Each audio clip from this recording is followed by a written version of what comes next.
विधानसभा पारित विधायक मानकर वर्धित दरमा भत्ता और पेंशन बिल पुनर्विचार करने मुख्यमंत्री निकट में दाबी विजु जनता दल भी रखिछि।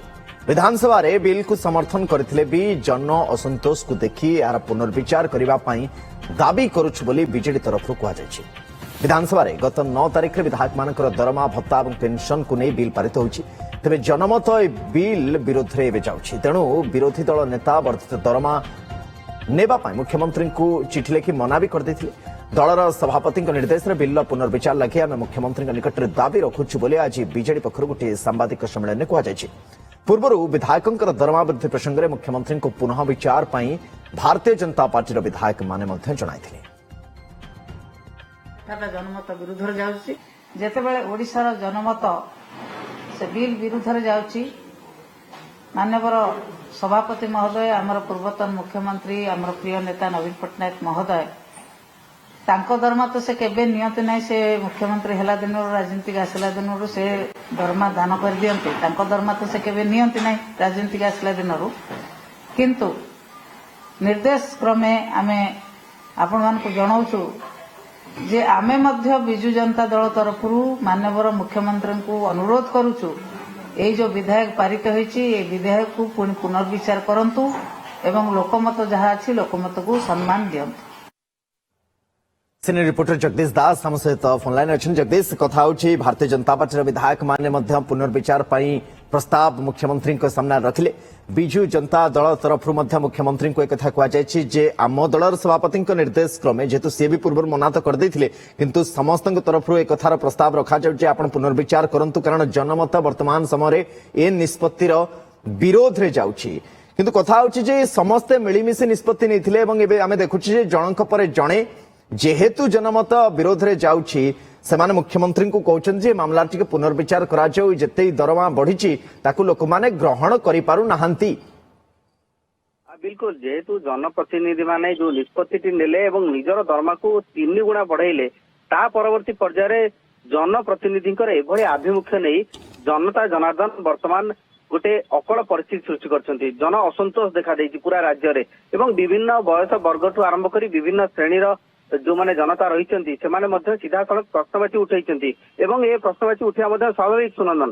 कारण आप जानते जितेबाला रास्ता शिक्षक बसुंट जितेबाला रास्ता चाषी को आंदोलन को ओह्लौची चाषी की तार न्याय मिलूनी एभली स्थिति रे निजर दरमा को 3 गुण बढ़ाई दबा एवं ता परवर्ती पर्याय जितेबाला जनता असंतोष बढ़ी। गतकाली आम देखिले जे बीजेपी जो माने विधायक रही सेमाने निष्पत्ति नेले जे दरमार पुनर्विचार पाई मुख्यमंत्री को निवेदन करछन्ती।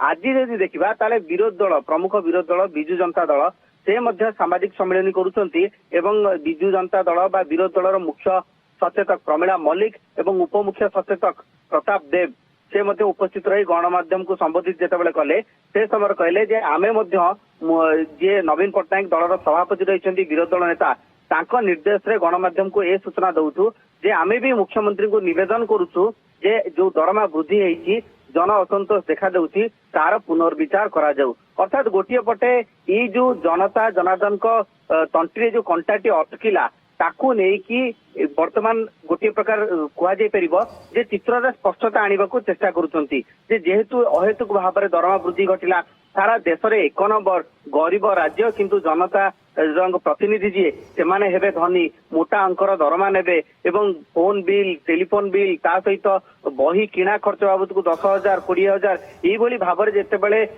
अर्थ को दि जाइतिला तांको भत्ता हिसाब रे एवं आनुषंगिक खर्च हिसाब रे ताको नेकी प्रश्न उठितिला एवं वर्तमान परिस्थिति रे प्रथमे शासक दल तापर प्रमुख विरोध दल ए प्रसंग को मध्य समर्थन करुछन्ती बा पुनर्विचार पाई कहउछन्ती। तेबे वर्तमान स्थिति रे देखिबार कथा होउची जे सरकार ए निष्पत्तिर पुनर्विचार कोन करुछन्ती।